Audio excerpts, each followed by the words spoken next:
En enero de 1916, Gramsci nos recomendaba en su artículo Socialismo y Cultura desprendernos de una idea de la cultura de saber enciclopédico y recordaba que es pernicioso para las clases populares hacer una distinción entre sabedores e ignorantes. Y sobre todo nos enseñaba que el hombre es ante todo mente y, por tanto, fruto del marco de la historia. Si algo se está cuestionando en esta crisis de régimen es el relato de una historia de nuestra democracia que se ha construido una forma particular de entender la vida política y la vida cultural. Desde esa perspectiva se ha querido construir una cultura al margen del pueblo, una cultura fuera de las ágoras, fuera de las plazas públicas. En definitiva, una apuesta cultural para construir una convivencia social exenta de conflicto, donde la democracia se entiende como un consenso basado en el sometimiento de unos a otros. Volviendo a Gramsci, es bueno recordar que las crisis no cambian en sí mismas, no producen transformaciones profundas, pero desde luego son ventanas de oportunidad para cambiar el relato de la historia, para cuestionar los grandes consensos. Repensar nuestra cultura, devolvérsela a la ciudadanía, sacarla a las calles, fomentar que la gente cree y exigir que las instituciones estén al servicio de esa cultura crítica es, sin duda, una de las disputas que nos corresponde en este momento. Desde esta visión de la cultura como herramienta de transformación y de creación de una ciudadanía crítica imprescindible en una verdadera democracia, es desde la posición que Distrito Federal ha aterrizado en las calles de Madrid, para conocer los nuevos proyectos de autogestión cultural, para conocer las nuevas realidades de una cultura que despierta desde las plazas. Desde esa misma perspectiva invitamos a la mesa a 3 ciudadanos, 3 creadores culturales, 3 gestores culturales. Curro Corrales, Juan Diego Boto y David Alegre nos acompañarán en este debate para preguntarnos qué cultura queremos, qué cultura merecemos y, sobre todo, qué cultura vamos a construir. Empezamos.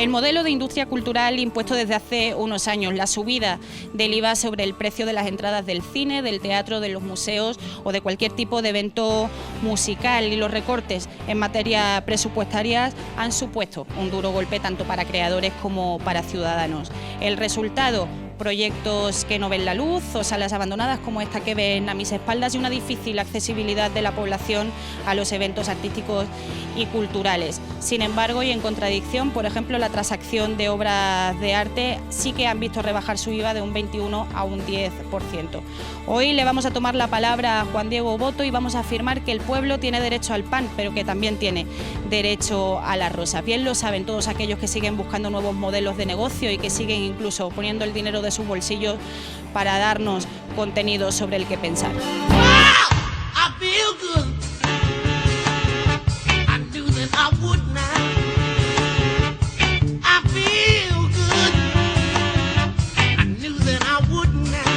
Bueno, Fran, venimos de darnos un paseo por la Gran Vía de Madrid, por el centro. Ajá. Nos llama la atención que salas muy reconocidas, que teatros que en algún día tuvieron mucha fama, hoy están cerrados. ¿Nos puedes hacer un mapeo de la situación general que vive la industria cultural?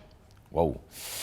Pues bueno, yo por la percepción que tengo observo que por un lado hay un movimiento creativo muy potente al que no se le está dando el apoyo necesario.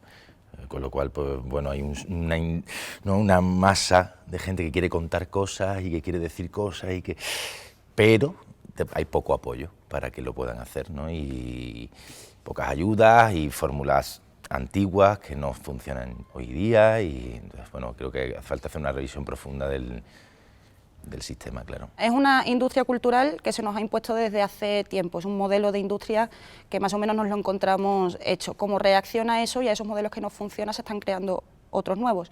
Vosotros, por ejemplo, estáis creando nuevas fórmulas, ¿no?, para autogestionaros. Sí, nosotros hemos tenido, ¿no?, de alguna manera, hay una parte de voluntad, por supuesto, muy importante, y luego hay una parte de obligación casi, ¿no?, de que te empujen a buscar estas fórmulas porque el camino para para llegar hasta aquí donde estamos ahora mismo, encima de este teatro, o sea, de las tablas de este teatro, es muy complicado.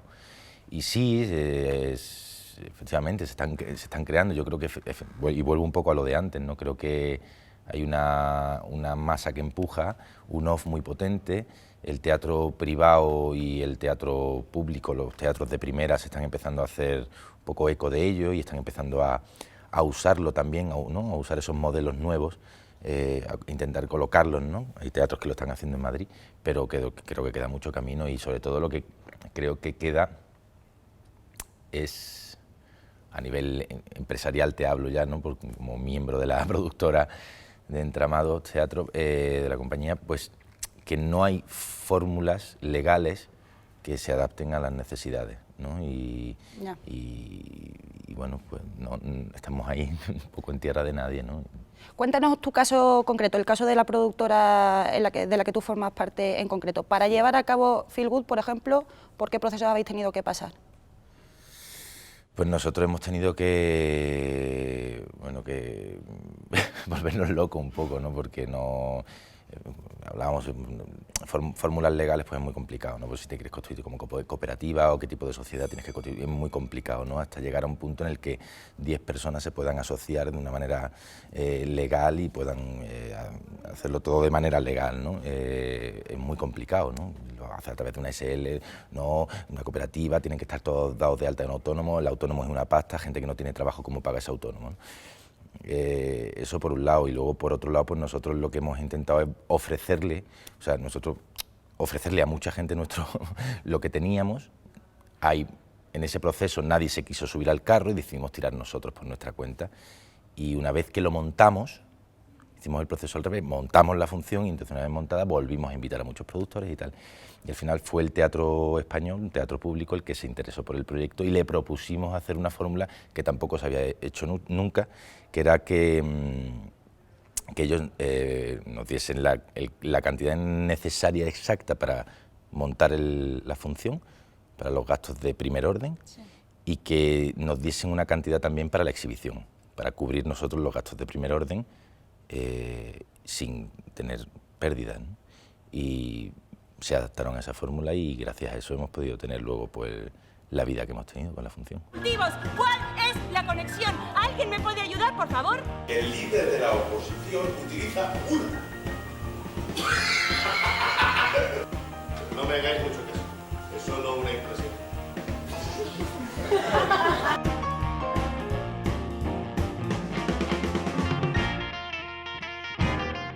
Pensa, ¿no? Sí, está en la base de datos. Localiza a Elisa, mira a ver en qué hotel está. ¿Te vas a reconciliar con ella? Haz lo que te pido, por favor.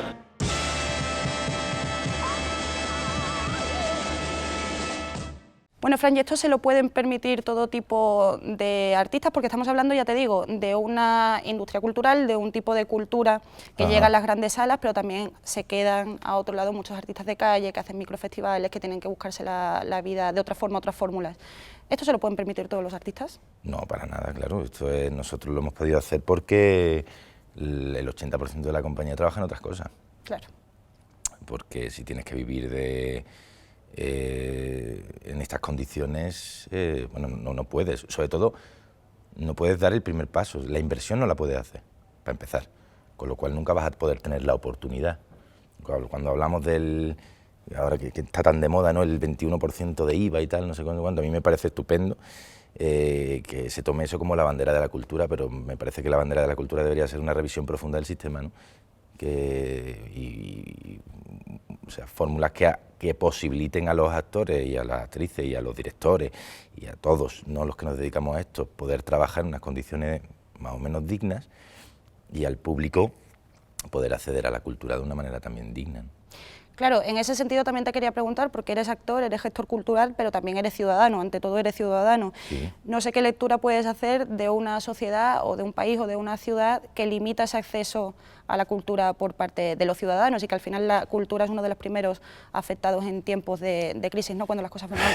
Sí, yo lo que pienso es que durante muchos años no se ha cuidado la cultura, o sea, se ha maltratado, entre comillas, ¿no? O digamos que no ha sido importante. Hay otras muchas cosas que han sido importantes y la cultura no. Entonces, de alguna manera hay mucha gente que se ha educado en esa sociedad, ¿no? Si mi gobierno no se preocupa de la cultura o yo veo que no hay incentivos para la cultura, pues yo pienso que la cultura no es importante. Eso me parece uno de los graves problemas, ¿no? De ahí que haya poca inquietud cultural. Yo creo que ahí no necesitamos, no, porque dicen, es que es muy cara. Bueno, depende, tú puedes ir al teatro español por 5 euros, a ver una función en la que a lo mejor hay 11 actores encima del escenario y 16 o 18 personas trabajando detrás, ¿no? Eso no es caro. Pasa que hay que conocerlo y hay que hacer que eso llegue a la gente. Y sobre eso no se está trabajando nada. Hombre, no es caro. En ese sentido, en esos ámbitos puedes encontrar días en los que sí, ofertas, promociones, pero sí que es verdad que, por ejemplo, vas al cine y una entrada te puede costar perfectamente 9 euros. O sea, el IVA sobre el precio, hombre, claro, por supuesto, de las entradas el IVA, no para de subir, por ejemplo. El IVA es, hombre, no digo que el IVA no sea importante, lo del IVA es una putada enorme, ¿no? Para todos, además influye negativamente en los que nos dedicamos a esto y la gente que, no, yo como espectador, ¿no? Eso es una, pero eso quiero decir, sobre eso creo que no hay debate, no posible, es una realidad, ¿no?, absoluta, que no puede ser que tú castigues de esa manera la cultura. Bueno, vamos a hacer una lectura positiva que yo creo que también se puede hacer y es un poco en referencia al contenido. Sí que es verdad que ahora parece que hay un pensamiento crítico por parte de la gente que crea cultura mucho más avanzado que hace unos años. O sea, estamos viendo como grupos que antes no se interesaban, musicales por ejemplo, que antes no se interesaban por la cultura, Amaral, por el tema político y tal, sí están haciendo crítica política, vosotros también. ¿Se puede hacer también un poco esa lectura positiva o no? Sí, hombre, yo creo que nosotros somos gente que tenemos voz y no hay mejor lugar para decir las cosas que un teatro o un escenario, ¿no? Porque tienes a gente que está ahí observando, ¿no? Yo creo que es un lugar muy interesante. De hecho, yo creo que me dedico a esto por eso, porque puedes decir cosas que a lo mejor fuera de aquí pues no cobran el mismo significado que aquí. ¿Qué significado cobran aquí? Pues yo creo que una persona que viene a ver una función de teatro o que va a un concierto sale tocada, y ese es el significado que cobran, creo que sale mejor persona. Bueno, ¿tú crees que si hubiese una apuesta más clara sobre la cultura no tendríamos una sociedad en cierto modo tan pasiva como la hemos tenido hasta ahora, o no nos encontraríamos en esta situación? No lo sé, eso sería ser un visionario, ¿no? Pero lo que sí creo es que durante muchos años se ha dado mucha importancia al consumo, al capital, y no a las ideas, y en general. Entonces, si le restásemos un poco de importancia a eso y le diésemos valor a las ideas, pues lógicamente tendríamos una sociedad mucho más crítica y mucho más implicada. Salimos ahora de uno de los teatros más antiguos de Madrid para pensar cómo se pueden acercar las artes a la gente a través de los espacios que nos ofrece la ciudad. Para ello vamos a hablar con Rocío Velázquez, artista, gestora, investigadora cultural y una de las coordinadoras de Espacio Pool, un proyecto que nace en los jardines de la Facultad de Bellas Artes de la Universidad Complutense de Madrid y que aúna a expertos que, a través de microfestivales de todas las corrientes artísticas, permiten a los ciudadanos una mayor accesibilidad a la cultura. Vamos a conocer qué diagnóstico puede hacernos de forma personal sobre las actuales políticas culturales. En época de crisis la cultura suele ser una de las disciplinas más afectadas. No solo deja de ser una prioridad para determinados gobiernos, que además ciertas medidas políticas como las subidas de IVA favorecen muy poco a la creación y al consumo de todas las artes. En tu opinión, como artista, como gestora cultural, ¿qué lectura no puedes hacer de la situación de la industria cultural en estos momentos? Hombre, evidentemente yo creo que sí, que es uno de los campos que más se ha visto afectado por los recortes, pero tanto a nivel cultural como a nivel de educación, que es una base muy grande para que la cultura se desarrolle, ¿no? Y no sé si esto viene dado realmente porque consideren de que no es un bien potencial, o sea, que no vaya a dar una productividad o un resultado económico favorable, o si porque realmente les interesa un poco callar las voces, ¿no? Ya que la cultura siempre ha sido un punto de crítica a lo que es la política establecida, ¿no? Y cómo se suceden los cambios sociales, ¿no? Siempre la cultura, el arte y tal ha estado potenciando esos cambios. Y a lo mejor si a ellos no les interesa que esos cambios se produzcan, si no les interesa que la gente tenga esa voz, es lo primero que cortan, ¿no? Pero es contradictorio porque si bien es cierto que ha habido una época, incluso décadas, en la que los artistas han estado bastante silenciados y no han cumplido en su mayoría con esa crítica política y esa crítica social que tradicionalmente deberían tener, últimamente sí que se están activando, a pesar de los problemas económicos, esa nueva forma de hacer cultura, ¿no? Hombre, siempre cuando te prohíben algo, ¿no? Cuando estás en un momento así más de crisis, bueno, de crisis social, pero que te lleva a una crisis personal, tus principales preocupaciones a lo mejor ya no es tanto mi identidad, sino es más mi economía o mi función social en este momento, ¿no? O sea, si el momento social está muy calmado, ¿sabes? Si estás a gusto, tus problemas, ¿no? De donde parte de tu creación se va a otros ámbitos, ¿no? Lo que está claro es que hay que cumplir con esa filosofía, con esa esencia de la cultura, pero está claro que también hay que comer y que los artistas también tienen que vivir de ello. ¿Cómo se está consiguiendo, cómo se está intentando conseguir eso? Porque bueno, todas estas políticas culturales están teniendo unas consecuencias y unas nuevas búsquedas de modelos de negocio que no sé si estáis encontrando o no. A ver, a la hora de encontrar una forma de realmente vivir de la cultura o vivir del arte es un tema realmente complicado. Nosotros, por ejemplo, funcionamos autofinanciándonos, lo que supone una inversión en el proyecto que estamos haciendo porque nos lo creemos y porque lo queremos hacer. Porque si no encontramos ayudas exteriores, no nos vamos a quedar parados. Tendremos que buscarnos las medidas para poder hacer eso, sea con ayuda, sea sin ayuda.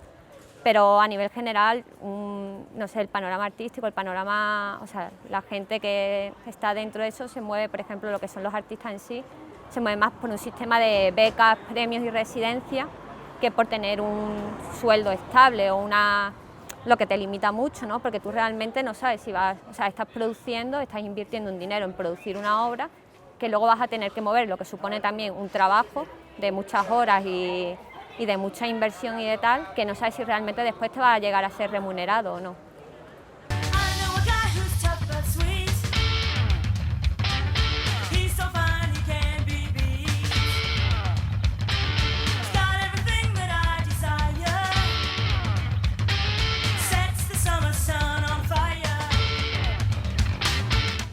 Vosotros nacéis en la facultad, pero luego decidís salir y decidís buscar espacios públicos, nace con una concepción de servicio público también, para poder crear eventos culturales, microfestivales en la calle, en espacios que normalmente no están concebidos como para explotación cultural. Es el caso del festival que hicisteis en el Mercado de la Cebada, otros que habéis intentado hacer. Me gustaría saber cuál es el proceso que hay que seguir para aprovechar la ciudad, aprovechar esos espacios y qué feedback y qué reacción tenéis por parte de las administraciones públicas.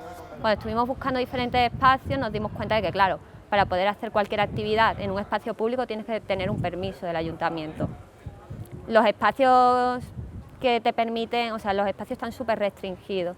Madrid Río tiene un área muy concreta y tal, y tienes que pasar por un proceso de que ellos entiendan tu proyecto, te permitan hacerlo, que no tengas ningún coste, etcétera, etcétera, porque obviamente financiártelo no te lo van a financiar. Es más, te van a pedir dinero por utilizar ese espacio normalmente. Dices que en el ayuntamiento tienen que entender el proyecto que les estáis presentando. ¿Qué puntos se valoran para entender eso? No sé, yo considero que hay muy poca educación plástica y visual en España. De hecho, uno de los recortes, de los primeros cambios en educación que hicieron cuando entró el nuevo gobierno fue recortar plástica y música de los colegios, las horas lectivas. Claro, una persona que está en una administración que seguramente ha tenido un camino bastante lineal, que ha terminado su carrera, se ha puesto a hacer unas oposiciones y se ha metido en una administración, porque lo que quiere tener es un trabajo estable y lo más seguro, que puede ser que tenga inquietudes culturales, pero no ha tenido una educación cultural, es muy difícil comprender este tipo de proyectos, ¿sabes? O sea que hay un problema que es el tema educativo, pero esto no está directamente relacionado con lo que me contabas al principio de acallar esas voces y esa forma de expresión que en un principio debería cumplir la... Hombre, yo creo que está todo totalmente relacionado. Cuando están cortando por esa rama es porque realmente no les interesa que eso salga. Ya te digo que no sé si es más, si ellos lo interpretan más desde un plano económico, no nos interesa, no vaya a producir economía, o desde un plano de pensamiento, ¿no? Y de ideología. Como consecuencia de todas estas cosas, me hablabas de que vosotros teníais que autogestionaros. Me gustaría que me ampliaras un poco más esa información, cómo os estáis subvencionando, dónde podéis encontrar ayuda, si es que las hay, en fin, cómo los artistas independientes o los artistas que trabajan en la calle pueden encontrar un método para vivir de esto. No sé si existe un método para vivir de esto.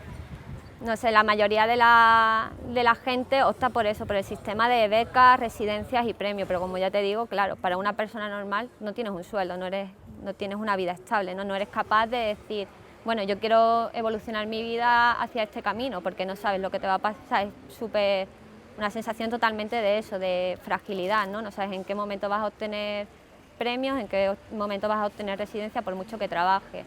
Y no son accesibles además para todo el mundo. Y no son accesibles para todo el mundo y normalmente miran mucho el currículum que venga detrás, cuántos premios has ganado, qué nombre tienes y si el que yo a ti te dé ese premio me va a hacer después rentable para que mi nombre crezca, ¿sabes? En plan a nivel de economía de prestigio o... Claro, pero si no puedes arrancar, ¿cómo vas a acumular esa experiencia, no? Claro, eso es un poco la lucha de todos, de intentar entrar dentro luego de lo que es el sistema del arte y el mercado del arte, que claro, que yo... Por ejemplo, no todo el mundo tampoco está a favor con las imposiciones del mercado, ¿no? Porque claro, si tú estás haciendo una obra, pero esa obra o ese tipo de técnica en ese momento no está de moda, por decirlo de alguna forma, no te la va a comprar, entre comillas, nadie, o sea, no te la va a exponer nadie. Por último, Madrid es una de las ciudades obviamente con más oferta y con más demanda cultural del país, entonces me gustaría saber si realmente el modelo de ciudad que nos han impuesto ahora o que tenemos ahora cumple realmente con esas expectativas de la ciudadanía, con esas necesidades culturales que tenemos la gente joven en Madrid. Hombre, depende, hay un montón de propuestas, pero eso más a nivel independiente, de pequeños bares que se hacen también galerías, de pequeñas propuestas pues dentro de centros culturales o espacios culturales que alternan, pues yo qué sé, la venta de bebidas con eventos y más o menos se pueden ir financiando. Y luego la parte más institucional, pero claro, cuando ves que, por ejemplo, te van subiendo el precio de las entradas a los museos, ¿sabes? O te van limitando, claro, ese acceso a la cultura te lo están limitando. Es quizá entonces un poco elitista la política cultural en esta ciudad. Hombre, a nivel de un plan institucional, desde luego, o sea, desde luego que sí, ¿no? Porque, claro, al final quien está potenciando así cosas más incipientes, que son Tabacalera y Matadero quizás, ¿no? Las dos grandes tal, están vinculados al ayuntamiento directamente y eso tiene sus limitaciones también. Listo, bueno, ¿y cuáles son los caminos a seguir ahora? Por lo menos desde Espacio Pool. Bueno, desde Espacio Pool es echarle ganas y yo creo que desde cualquier asociación cultural y desde cualquier colectivo así que esté comenzando es ponerle ganas. Es un trabajo muy difícil porque obviamente no ves ninguna remuneración por él y son muchísimas horas de trabajo, muchísimas horas de reuniones, de tal, que luego sí que tienen su recompensa, pero no es una recompensa económica en ningún modo, todo lo contrario, o sea, a nivel económico normalmente pierdes dinero con este tipo de proyectos. Bueno, vamos a hablar de cultura, se tiende a identificar la idea de cultura con la producción cultural, incluso con la industria cultural, incluso con la marca España como elemento de sacarlo fuera del país, la idea de cultura, de nuestras tradiciones y de nuestras costumbres. Y sin embargo hay una idea de cultura que sobre la que Distrito Federal quiere profundizar, que tiene más que ver con la construcción de ciudadanía, con la creación de imaginarios colectivos, en definitiva con esa idea de pensamiento hegemónico propio de un tiempo, propio de una historia. ¿Cómo estamos en ese respecto? ¿Ha habido un cambio? ¿Ha habido un momento de fractura con otro momento? Atacad. Wow. Así, por empezar, ligeritos. Pues por un lado sí es cierto que después del 15M, por lo que a mí respecta, estando dentro de la Solfónica, ha habido proyectos de llevar a la calle arte y conocimiento y cultura. La Universidad de la Calle también, pensando solamente en artes, ¿no? Aunque sí que creo que eso ha estado presente en cierta medida. Lo que pasa es que la dimensión que ha tenido o el alcance que ha tenido siempre ha sido pequeño, ¿no? Del entorno de tu barrio, de entornos pequeños, ¿no? pero bueno, ha habido como un nuevo, creo, por lo que a mí respecta, ¿no? Un nuevo impulso para sacar a la calle arte o manifestaciones que muchas veces, que siempre se dan normalmente, en la mayoría de los casos, en lugares cerrados, ¿no? Y que a veces no se presta a que la gente sea consciente de que existe ese espacio para compartir, para ver arte, para disfrutar de ese espacio, ¿no? ¿Es solo eso, el espacio que se utiliza, que antes no se utilizaba de la calle, es la ciudadanía haciendo cosas, o hay una profundidad también de un cambio conceptual? Yo creo que ha habido una suerte de letargo durante un largo proceso de tiempo. Creo que hubo, yo no lo viví, pero es lo que me ha sido transmitido, hubo un momento en los 70, en lo que se llama la transición, no cuando se empieza a pilotar esa transición, sino previo a ello, cuando es el proceso de ruptura. Y lo que sí me ha transmitido por una generación anterior es que había una ebullición cultural que bullía de abajo arriba. Había mucha actividad barrial, mucha actividad cultural en los barrios, en distintas asociaciones de vecinos, etc. Incluso la producción cinematográfica, que es algo complejo y caro, era de abajo arriba y con mucha creatividad y con esta voluntad de ruptura o de contribuir a un cambio, de contribuir a contar historias que nos estaban contando, historias que se sentía que habían sido silenciadas durante todo ese largo proceso de la dictadura.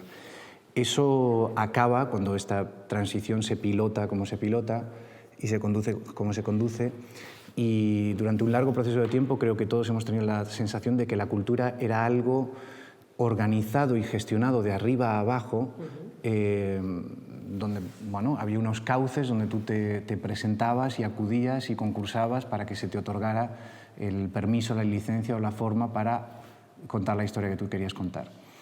Esto es lo que yo creo que a raíz del 15M de alguna manera cambia. No es mayoritario, sigue siendo minoritario, pero creo que eso es lo que empieza a cambiar con el 15M, la sensación de la voluntad de recuperar la cultura como un mecanismo de transformación y de cambio, como un mecanismo de conocimiento, como una herramienta que contribuye al cambio y al conocimiento y que por tanto nos puede hacer libres o nos hace sentir libres y nos hace sentir juntos, que también es muy importante, y que se pueda conducir de abajo arriba y que pueda ser controlada y dominada por nosotros. Eso creo que es el gran cambio que se produce con el 15M y que está ahora mismo aconteciendo. Pero insisto, creo que es minoritario y es algo en lo que tenemos que seguir trabajando, porque lo que se ha construido en todos estos años con respecto a la cultura es una gran dependencia, no solamente de los ayuntamientos e instituciones en quienes se ha delegado la construcción cultural, sino además de los grandes monopolios de la industria cultural que es un gran embudo por el que tiene que pasar. Si hablamos de cine, por ejemplo, el cine es impensable ahora mismo sin la participación de las televisiones, que es una pública, que cuando decimos pública, desgraciadamente hoy en España decimos manipulada por ciertos intereses políticos, y dos privadas que tienen intereses económicos y también, por lo tanto, ideológicos y políticos. Hablaba Juan de esa cultura concebida de arriba abajo y también del papel de los ayuntamientos, ¿no? Y a la vez, yo creo que especialmente en Madrid, en todo lo que ha sido la periferia de las grandes ciudades, el Cinturón Rojo, todo el corredor de Lenares, sí que durante mucho tiempo parece que se mantuvo una apuesta, o al menos en lo formal, una apuesta por esa construcción de las universidades populares, de la creación cultural, del acercamiento, ¿no? De la culturación, de llevar la cultura a la gente, y sobre eso se han hecho muchas políticas distintas. ¿Sirvió para algo? ¿Estaba planteado más en marketing que en profundidad? Curro, yo creo que esto en muchas ocasiones ha sido una especie de acompañamiento con un compromiso real, una noción humanista de universalización del acceso a la cultura, pero que ha formado parte durante décadas también de una construcción muy dirigida a pesar de esa condescendencia, ¿no?, por parte de las administraciones. Y efectivamente, en un momento en el que lo que se agota y lo que se cuestiona es el propio modelo político, el relato, que también a nivel cultural lo ha sujetado, pues también se quiebra, ¿no? Y en esa quiebra además tiene mucho que ver la falta de credibilidad del modelo político, la crisis económica, el cambio de hábitos en el consumo de la cultura y el acceso a la cultura con cambios tecnológicos, etc. Y lo que sí que creo es que eso ha ocasionado las políticas culturales en el ámbito local, dependiendo del perfil que han tenido, y cuando lo han tenido con una voluntad más participativa, a pesar de poder tener un perfil más bajo, porque el propio acceso de la gente al mismo pues, era el de más como espectador permanente que como una actitud de implicación y de creación, creo que eso ha hecho que en muchas ocasiones existe un camino andado que ha favorecido que se abran las puertas a determinados cambios que la gente demanda, ¿no? Y eso sí que creo que en determinados sitios es más fácil entender por qué se pueden generar procesos a través de la creación cultural y del encuentro de la gente con esa creación cultural que en otros.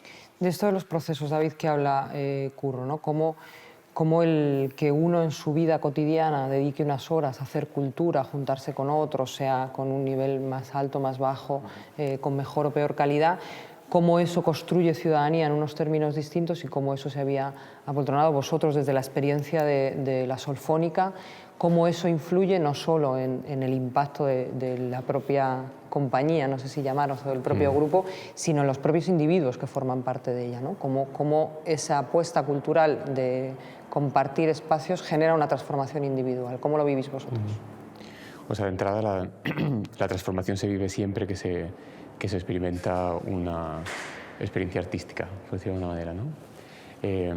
Y aunque tradicionalmente muchas veces pensamos que aquellos que participan en expresiones artísticas deben ser profesionales o en su gran mayoría, ¿no? Como que está vetado a determinadas personas que no tienen formación poder llegar a un nivel de interpretación o de participación en artes, ¿no? Obviamente hay muchísimos proyectos pues de coros como el nuestro, con gente amateur y otros proyectos amateurs que desdicen un poco eso y hablan de la necesidad de participar activamente en el arte como necesidad de expresión, ¿no?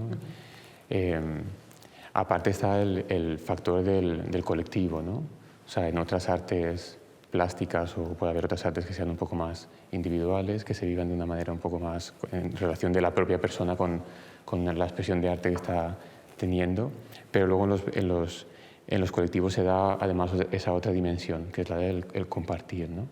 Todas aquellas personas, sea en coro, sea en teatros, esa dimensión de compartir, ese espacio donde podemos entre todos crear un poco de magia, son momentos muy especiales y yo creo que son necesarios. Creo que son necesarios para la gran mayoría de las personas, aunque a lo mejor muchas de ellas todavía no se hayan dado cuenta en qué medida necesitarían tener ese espacio dentro de su semana, ¿no? Aunque sea desde un punto de vista amateur, sin pretensiones de conseguir nada más que ese espacio maravilloso de magia, que ya es mucho, ¿no? Juan, tú que eres creador y que también gestor cultural y participas de una sala de autopromoción, esta idea de que solo una parte de expertos y de especialistas pueden crear cultura supone que la ciudadanía que la acaba consumiendo desconoce todo el proceso de producción y valora menos el proceso cultural y entiende menos todo el contenido cultural y simplemente va a consumirlo como el que se bebe una pizza, le quita valor al mero elemento cultural y a todo el proceso de producción, ¿o? La verdad, no es una pregunta sencilla. Como... No dije que fuese a ser fácil. Está bien. Creo que un mayor conocimiento y una mayor participación en el proceso creativo y en el proceso cultural de toda la ciudadanía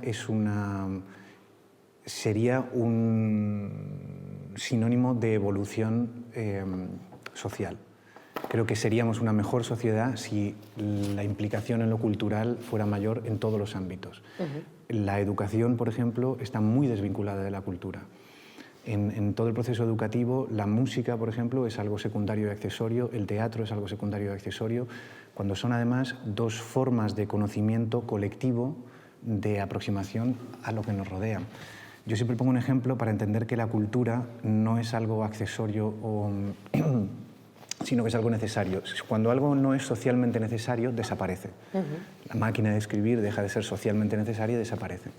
El representarnos, el entendernos a través de la representación, es algo que ha existido desde que vivimos en las cavernas y tuvimos la necesidad de pintar aquello que hacíamos en el exterior, porque nos entendemos como colectivo y como sociedad representándonos. Y esto es escribiendo, pintándonos o haciendo obras de teatro en las que nos vemos y nos entendemos.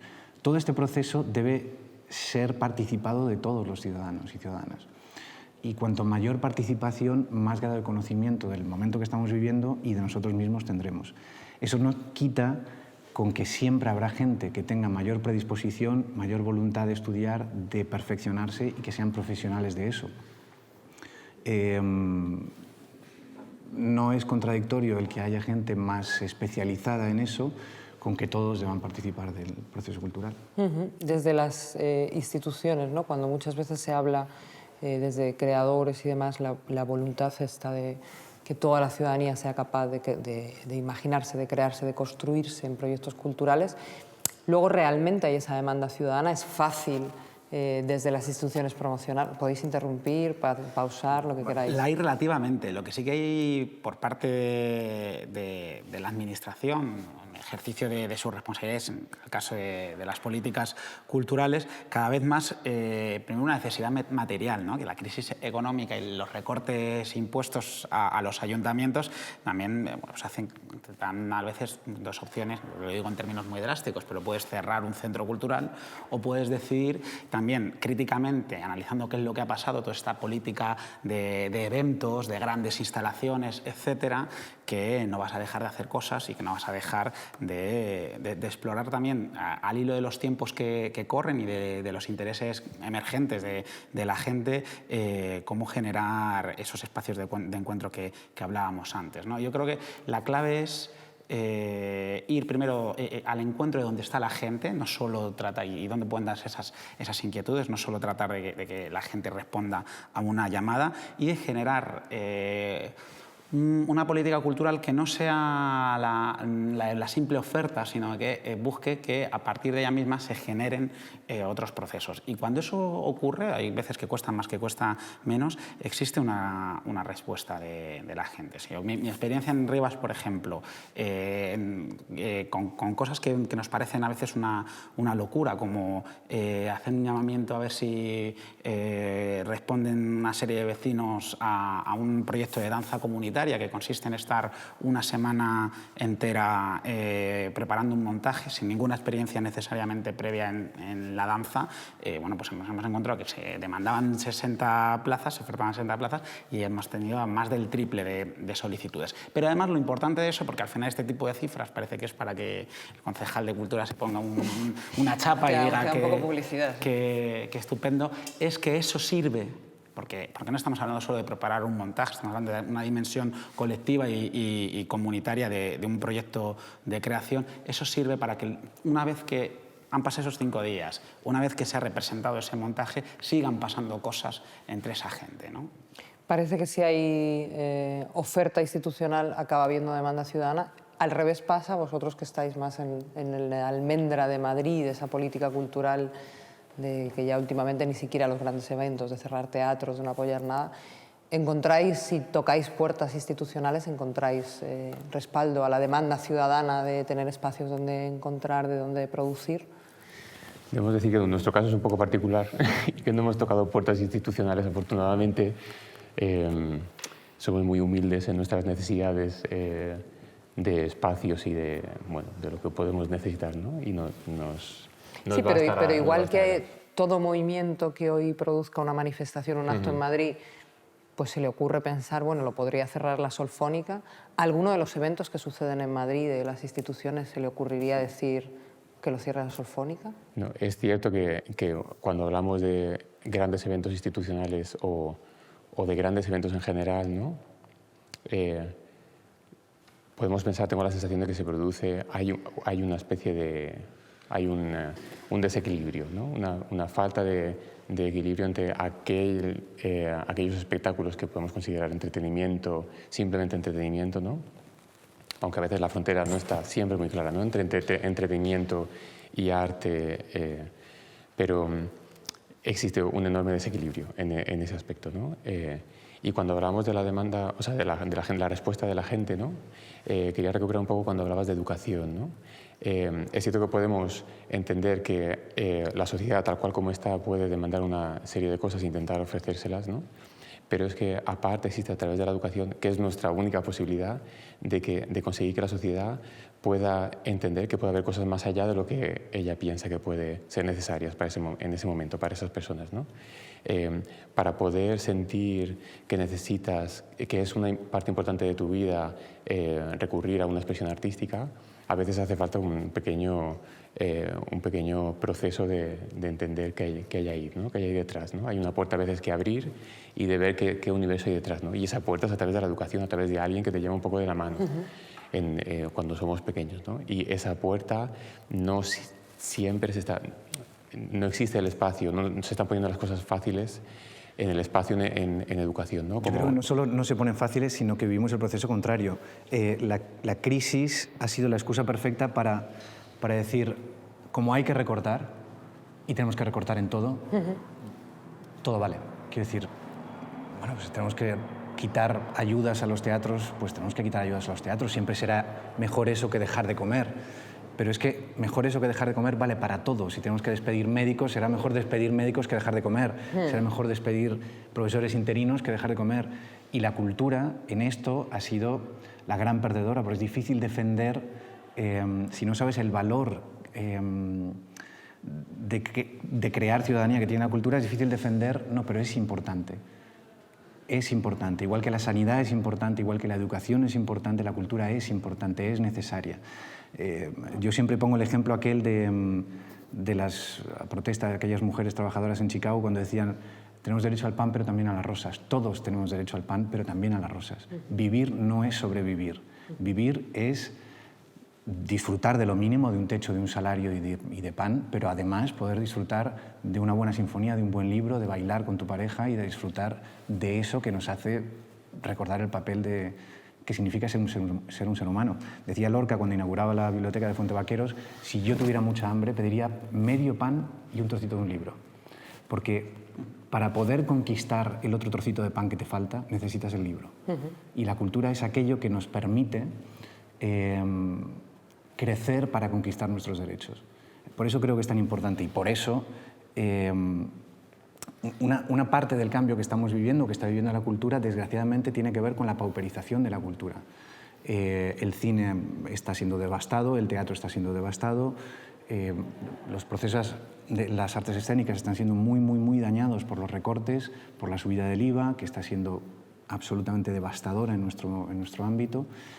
Y eso hace que mucha gente que antes pues, trabajaba cómodamente se vea abocado a crear sus propios proyectos simplemente por necesidad. Y cuando te pones a crear tu propio proyecto, ¿de qué vas a hablar? De lo que tienes a tu alrededor. ¿Y qué tienes a tu alrededor? Pues que no llegas a fin de mes, que a fulanito primo tuyo lo han desahuciado. Por eso hay mucho relato últimamente, por lo menos en el teatro, sobre cuestiones sociales, porque uno relata lo que ve, uno habla de lo que ve. Y esto, desgraciadamente, está siendo empujado por la absoluta pauperización que viven las artes escénicas y el cine. Luego entraremos con el IVA, la industria y las dificultades de los creadores, ¿no? y de también vivir dignamente de la cultura, ¿no? Que bueno, parece casi un delito, ¿no? Pero me quiero entretener en una cosa que decías, el tema de la pauperización parecería lógico, y de la educación, con un par de cosas. Parecería lógico pensar que en la medida que uno tiene menos capacidad económica o que las familias están más ahogadas, hay una apuesta por cubrir determinados elementos culturales que podrían ser considerados un lujo, ¿no? Y sin embargo, se ve claramente que va a la contra, ¿no? A mí me parece el ejemplo claro el tema de la directiva de que va a afectar a las bibliotecas, donde prácticamente tienes que pagar por coger un libro, ¿no? Que ya es el límite de decir, bueno, pues no puedes leer, si no tienes dinero no puedes leer, ¿no? Que es saltar, digamos, como casi 2 siglos atrás en un momento muy necesitado. Y por otra parte, la pregunta es con el tema de educación, ¿no? Obviamente, si pudiésemos legislar en el Estado sobre el currículum, pues hablaríamos de otra cosa. Pero incluso desde otros ámbitos de poder institucional, es tan caro formar educativamente a la gente, es tan caro llevar teatro a los colegios, escuelas de música, es tan caro como para que se todo es relativo, ¿no? Decía Juan lo de que siempre será mejor determinadas cosas que dejar de comer. El problema es que cuando ese es el patrón de los argumentos, acabas diciendo siempre será mejor que coma yo a que comas tú, ¿no? Es una cosa muy peligrosa. Muy peligrosa, totalmente. Es caro salir a la calle casi hoy en día, pero también desde la experiencia como muy inmediata de las cifras y del agobio y las vorágines, cuando manejas un presupuesto en la administración pública, hay muchas dificultades, pero también hay un margen tremendo para las prioridades, esto es evidente, es decir, que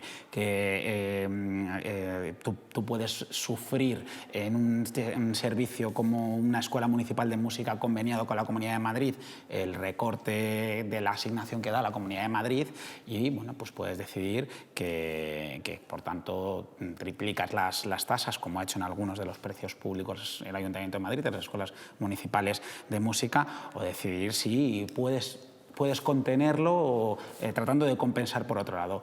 Casi siempre hay otro lado, por poco que sea, siempre hay opciones, ¿no? Y el tema que mencionabas del canon del préstamo bibliotecario es algo tremendamente grave, porque es algo que lo que demuestra es verdaderamente el expolio en el que vivimos, ¿no? O sea,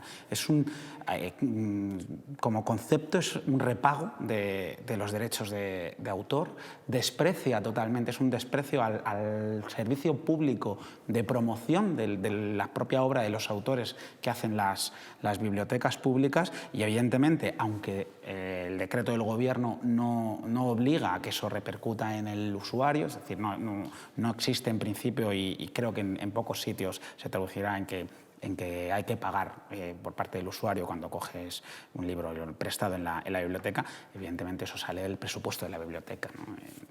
En Rivas hemos hecho una estimación que son en torno a algo más de 1.000 euros anuales que va a dejar de invertirse en presentaciones de libros, cuentacuentos, actividades de promoción de la lectura o adquisición de nuevos fondos, ¿no? ¿A quién le interesa ese tipo de directivas? ¿Quién está interesado en que haya una mayor grabación de la cultura? Estaba con el tema de educación, vosotros con el IVA. No, puedes ir por donde quieras. No, o sea, estaba pensando cuando hablabas al principio, yo trabajo en conservatorio y en conservatorios desde hace 4 años aproximadamente. Ahora hay que pagar. La familia que quiere llevar a su hijo de 8 años para ver si aquello... Hay mucha gente que tiene muy claro que su hijo tiene que estudiar música porque a lo mejor sus padres son músicos y lo tienen como muy claro, ¿no? Esa gente no se va a perder por el camino porque los padres seguramente harán lo posible para que eso suceda, ¿no? Pero hay mucha gente en mi generación, y yo soy uno de ellos, que mi familia no viene... Es una familia humilde y no hay ningún músico en mi casa, ¿no? Yo me he convertido en músico finalmente porque las condiciones que ha habido en la época en la que yo estudiaba eran muy fáciles. Me ponían las cosas muy fáciles para poder entender si aquello era lo mío, ¿no? Yo trabajo en un conservatorio en Carabanchel. Hay otros conservatorios en otros barrios a los que probablemente pagas 50 euros por hacer una prueba para ver si ese niño tiene capacidades o no. No suponga tanto, pero para muchas familias en Carabanchel yo entiendo, y de hecho el número de inscripciones que suele haber en estos últimos años ha bajado para hacer la prueba, ¿no? 50 euros cuando no tienes ni idea si tu niño eso le va a interesar o no, pues es una barrera, ya es una barrera, ¿no? Ya empiezas con una barrera para ver que en esa zona donde está ese centro que puede dar ese servicio y puede descubrir a gente que pueda dedicarse, que pueda ser feliz haciendo eso, ¿no? Estás impidiendo que esa gente pueda llegar, ¿no? Aparte de las matrículas, hace un par de años también subieron mucho las matrículas. Y bueno, son impedimentos. En cuanto al IVA, seguro que Juan Diego tiene las cosas muy claras. No, con respecto al IVA es simplemente incomprensible. Con respecto al IVA es simplemente incomprensible porque no... Es una medida que está destrozando el sector cultural. Las artes escénicas es terrorífico, el teatro es terrorífico porque es un IVA que se aplica a todo el proceso creativo. O sea, cuando produces una obra de teatro, ese IVA ha pasado al 21%, los márgenes de beneficio son prácticamente inexistentes y un enorme porcentaje de las compañías, muchas han caído, muchas han desaparecido y muchas trabajan sin ganar dinero. La gran mayoría trabajan sin ganar dinero o ganando muy poquito dinero, en unos márgenes que no te permiten vivir de tu trabajo. Entonces hay un montón de profesionales que no pueden vivir de su trabajo. En La Miradora ahora mismo tenemos una obra que se llama La gente, que estuvo nominada como texto revelación a los Max en la temporada pasada, escrita por dos valencianos, Pérez y Disla, excelente obra. Y ellos dos, que son dos dramaturgos que llevan mucho tiempo en esto, trabajan de otra cosa para seguir escribiendo teatro. Y son gente que se las nominó a un Max, que se supone que es uno de los máximos galardones del teatro en este país.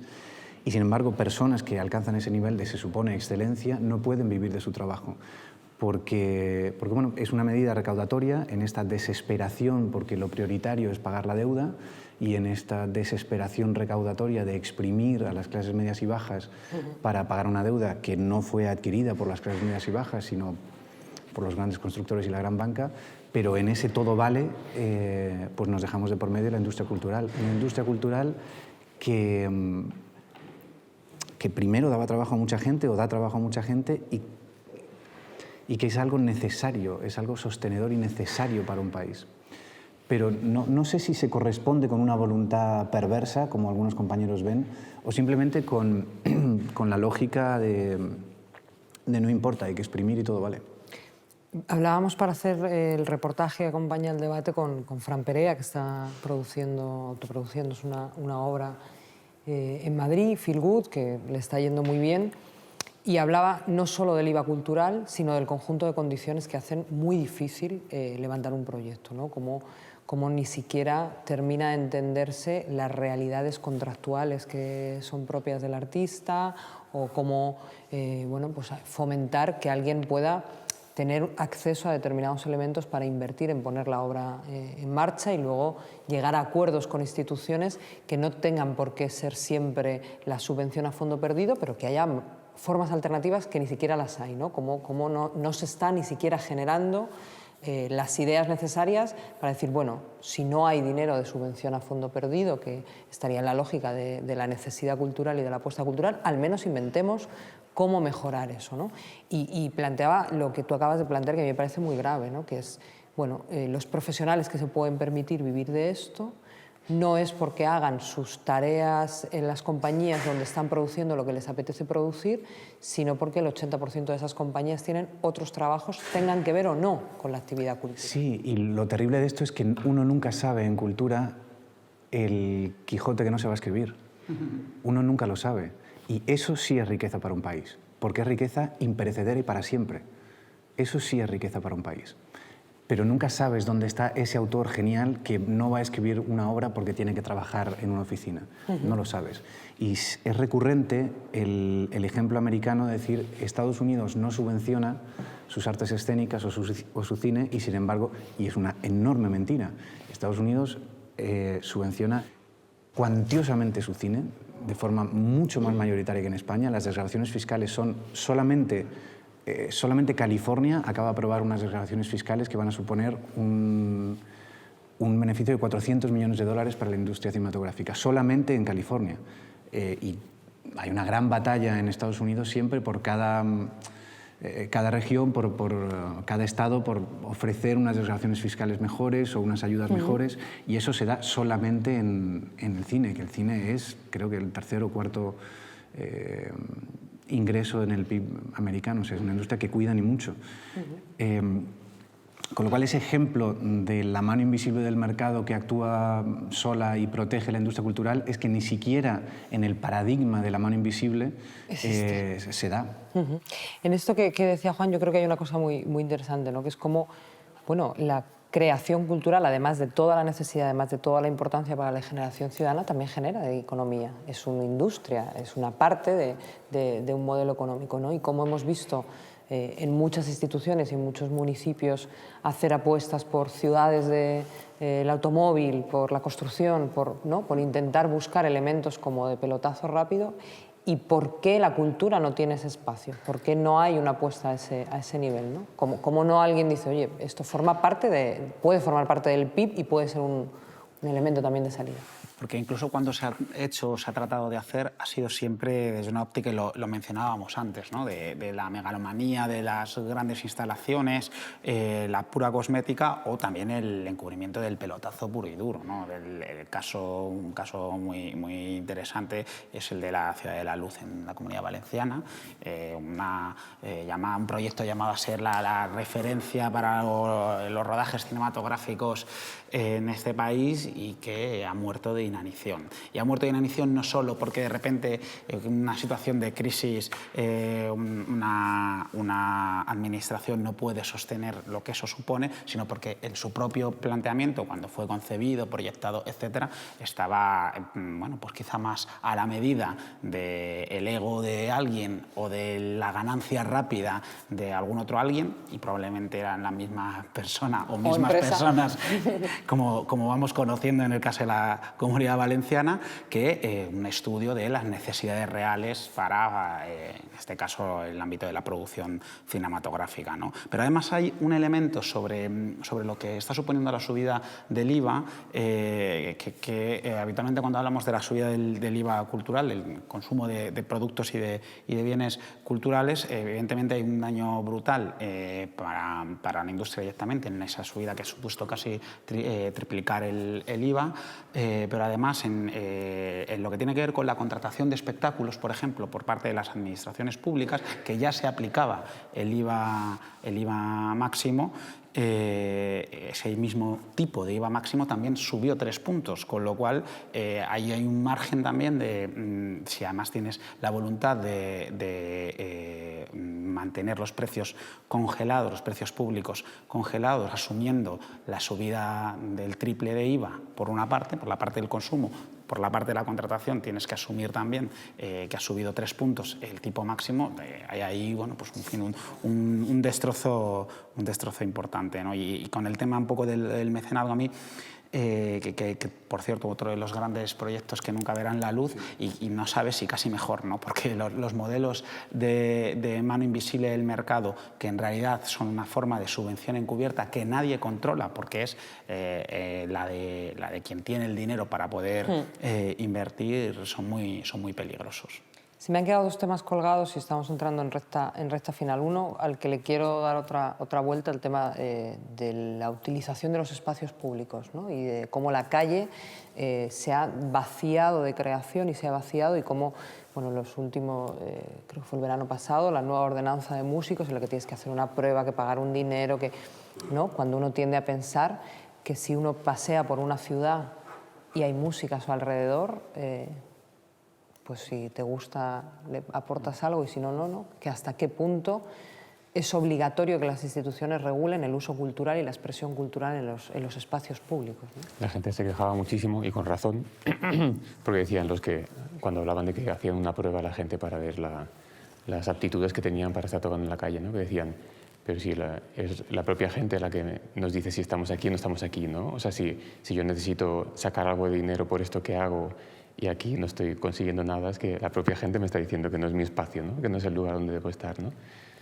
O sea, no aporta nada desde la institución, y de hecho creo que las pruebas tampoco fueron. Y el tribunal parecía que aquello se estaba llevando con demasiada seriedad, pero sí, desde luego, es fundamental que la calle sea un espacio de encuentro, porque, bueno, desgraciadamente hay a veces esa barrera de que uno tiene que desplazarse a lugares cerrados para disfrutar de determinado arte, y a veces hay que salir al encuentro de la gente, ¿no? Mantener ese espacio abierto y autorregulado, por decirlo de alguna manera, ¿no? Es fundamental para que exista ese punto de encuentro. Si no, acabamos todos en casa delante de la tele. Hay una apuesta en los nuevos proyectos culturales, las nuevas salas, también por no solo hacer teatro de cara a la sala, de cara a los profesionales, sino de vincular al barrio, de salir, de encontrarse con la gente en el entorno. Sí, bueno, el barrio en el que se inscribe la Sala Mirador, el barrio de Lavapiés, es un barrio muy peculiar de Madrid, es un barrio muy... Donde estamos, por cierto. Donde estamos, por cierto. Particularmente multicultural, donde habitan un montón de movimientos sociales, es de alguna manera epicentro de uno va caminando por la calle y escucha a unos hablando de la clau, que es lo que se lleva ahora, y 3 calles más abajo oyes hablar de confluencia, de convergencia. Lavapiés es donde un poco pasa todo. Y la sala Mirador está en Lavapiés, de modo que sería impensable que no tratáramos de salir a la calle. Tratar de salir nosotros a la calle y dejar que la calle entre en el teatro. Solfónica estuvo en la Mirador, y tenemos ahí una cosa entre manos para que vuelvan, y muchos espectáculos que son espectáculos de calle también tratamos de que entren. La idea es que la realidad entre en el teatro. Yo estoy programando esa sala porque consideré que era un momento donde el teatro vivía un momento de mucha implicación social, y me apetecía que la Mirador pudiera servir como un lugar donde esa reflexión sobre lo que nos está pasando. Decía, de nuevo Lorca, está claro que es un referente para mí, decía Lorca en Comedia sin título: venís al teatro a ver lo que pasa, pero no lo que nos pasa. Nosotros queremos que la gente venga al teatro a ver lo que pasa y lo que nos pasa. Pero también tenemos la necesidad de salir del teatro, de hacer teatro en la calle, de hacer conciertos en la calle y de alguna manera, lo que decía Curro antes, hay que ir donde está la gente. Y el teatro también tiene que ir donde está la gente. Y buscar esos espectadores y contarles que esto que hacemos les interesa, les involucra, les importa y les interesa. Antes del cierre que os quiero plantear a los tres, hablaba, lo ha mencionado de pasada Juan, de los galardones, ¿no? Y de cómo esa cultura entendida de arriba abajo ha utilizado esos galardones para definir qué está dentro de lo culturalmente aceptable y qué está fuera y queda en el ostracismo, ¿no? Hay márgenes para inventar galardones distintos, métodos distintos en los que el reconocimiento de una obra, digamos, que sea más democrático, que sea realmente objeto de exclusivamente el valor cultural de la obra, o digamos que el sistema de galardones va a seguir siendo un modelo en el que se premia a quien esté en donde tiene que estar. Bueno, depende, claro, el modelo así como de grandes galardones es difícil que pueda cambiar de lógica. También determinadas tentativas democratizadoras no necesariamente tienen por qué conllevar un aumento de la valoración de la calidad artística o creadora en sí mismo, ¿no? Que esto es otro debate. Lo que me parece interesante, y está un poco al hilo de las referencias que hacíamos sobre el tema de la calle, es pensar qué propuestas no solo pretenden salir al encuentro de lo que pasa en la calle, sino también reflexionar el momento en el que se está expulsando a la gente del espacio público y se está privatizando el espacio público, cómo a través de la propia experiencia artística podemos reflexionar sobre ese espacio público para recuperarlo, ¿no? Entonces, si pensamos un poco en esa clave, seguro que hay margen para que los galardones de determinado tipo de certámenes, concursos, etcétera, ganen en calidad democrática en ese sentido, ¿no? Independientemente de cómo participado sea el criterio de concesión del galardón. Vamos a ponerle broche, lamentablemente. Yo creo que seguiríamos hablando de cultura un buen rato. Hemos hablado de cómo hubo un momento de explosión cultural que quedó, digamos, taimado por esa cultura de política de Estado desde arriba hacia abajo. Hemos hablado de cómo la crisis expulsa a buena parte de la creación cultural y cómo corta lo que durante tiempo sí fue posible hacer. Da la sensación de que nos quitaron el pasado, nos recortan el presente. ¿Tenemos futuro? Tenemos futuro, sí. Con las iniciativas pequeñas, mayores, que cada uno pueda llevar a cabo en su entorno y con la gente con la que se siente afín. Y tenemos futuro si entendemos la importancia de la educación cultural, artística, no solamente para formar profesionales, sino para abrir esa puerta a todas las personas, para entender que hay una dimensión que pueden desarrollar y que les puede llevar a una enorme gratificación, ¿no? Es fundamental entender que no podemos dejar solo el espacio para formar profesionales. No es algo que disfrutamos todos, que debemos disfrutar todos y que debemos aprender a disfrutar cada vez mejor. Hay un aprendizaje, hay un proceso. ¿Hay futuro? Sí, con respecto a lo cultural, los pronósticos en lo inmediato es difícil que sean optimistas, porque la realidad es que el sector cultural en España está francamente tocado. Yo creo que el optimismo pasa por el convencimiento de que vivimos lo que se presenta como un curso social y político único. Creo que mi generación no ha vivido la posibilidad de un cambio real como el que vislumbramos de aquí a noviembre, de aquí al siguiente noviembre. Y las posibilidades que eso abre en todos los ámbitos, en el político, en el social y por supuesto también en el cultural, es donde de alguna manera para mí están puestas las expectativas de cambio, porque de otra manera es reproducir un modelo que considera la cultura como un lujo, como algo subsidiario, como algo prescindible, y como algo a temer, porque la cultura, una de las cosas que tiene es que puede establecer un relato, y el relato es fundamental. Vivimos del relato.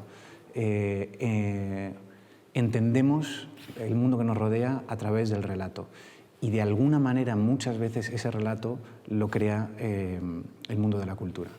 Todos estamos marcados en nuestra forma de ver el mundo, no solo por nuestra familia, etcétera, etcétera, sino por el contexto cultural en el que crecimos. Todos tenemos esa película, esa novela, esa melodía que nos marcó una forma de ver el mundo, y eso es muy difícil de cambiar. Eso es una marca que tienes para siempre.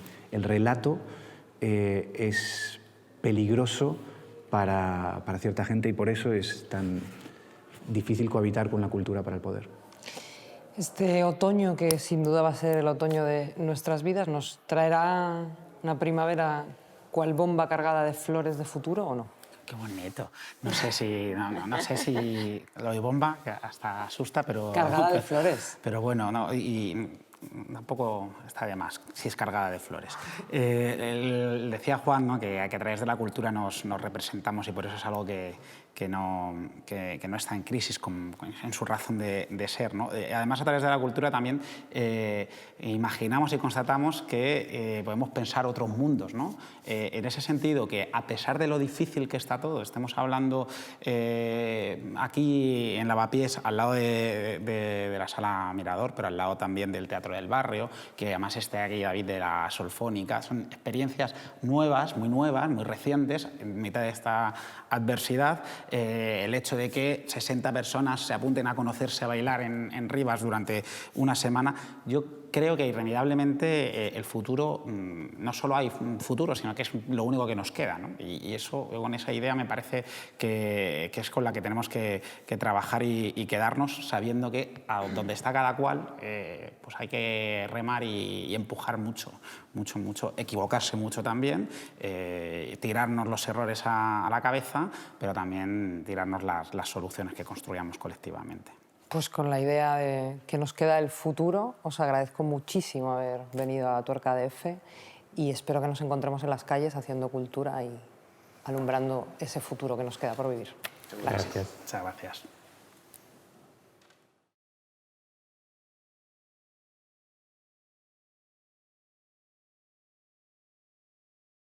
Mucho antes de que la cultura fuera una sección de los centros comerciales, mucho antes de que hubiera edificios de Calatrava, seguramente con sobreprecio, mucho antes de que las andanzas de Belén Esteban estuvieran incluidas en un libro, mucho antes de que los pájaros murieran de envidia por las partituras que escribía Bertín Osborne, o mucho antes de que hubiera retratos con el cuerpo entero de Pepe Bono, en el paraíso Dios nos proveía de todo lo que nos hiciera falta. Pero es curioso, no había cultura. Un día vino la serpiente, convenció a la mujer de que tomáramos de la fruta del árbol de la ciencia para ser como Dios. Ella le escuchó, le dio a probar al hombre y empezaron todos los problemas. La primera reacción que nos cuenta el Génesis es que nada más ser como Dios, nada más ser seres con conocimiento, nos sentimos desnudos cuando Dios nos llamó. Qué curioso. Cuando empezamos a ser nosotros mismos, empezamos a vernos como seres sucios. Qué confuso esto del ser humano. La cultura, curiosamente, ha sido lo que nos ha hecho siempre libres. Hay gente que ha utilizado la cultura para ser muy recto en sus relaciones de pareja, pero luego irse de putas a la manera victoriana. La cultura ha servido para que los torpes se sintieran más torpes y los ladrones, de alguna manera, escondieran sus fechorías. Ana Botella tiene cultura. De hecho, escribió un libro y dijo en ese libro que La Cenicienta es un ejemplo para nuestra vida por los valores que representa. Recibe los malos tratos sin rechistar. Hay mujeres. Busca consuelo en el recuerdo de su madre. Ya saben, es que Ana Botella dijo que las peras son peras y las manzanas son manzanas. Durante mucho tiempo aquí hubo un pueblo golpeado que, si acaso, entraba en los colegios por la puerta de servicio, bien alejada de la puerta por donde entraban los ricos o los vencedores. Otra vez estamos en esa situación, un pueblo que no tiene acceso a la cultura o que apenas puede entrar por la puerta de servicio. La discusión está en si vamos a sentirnos desnudos nosotros o vamos a entender que quien está desnudo es ese poder que cada vez tiene menos atributos para mandarnos. Ya sabemos que si tomamos del árbol de la ciencia nos echan del paraíso. ¿No será momento, a lo mejor, de tomar en ocupación el paraíso? Pero no se olviden, sabemos desde hace cuando menos 200 años que ya todas las revoluciones se hacen con libros, con cultura. Nos vemos la semana que viene.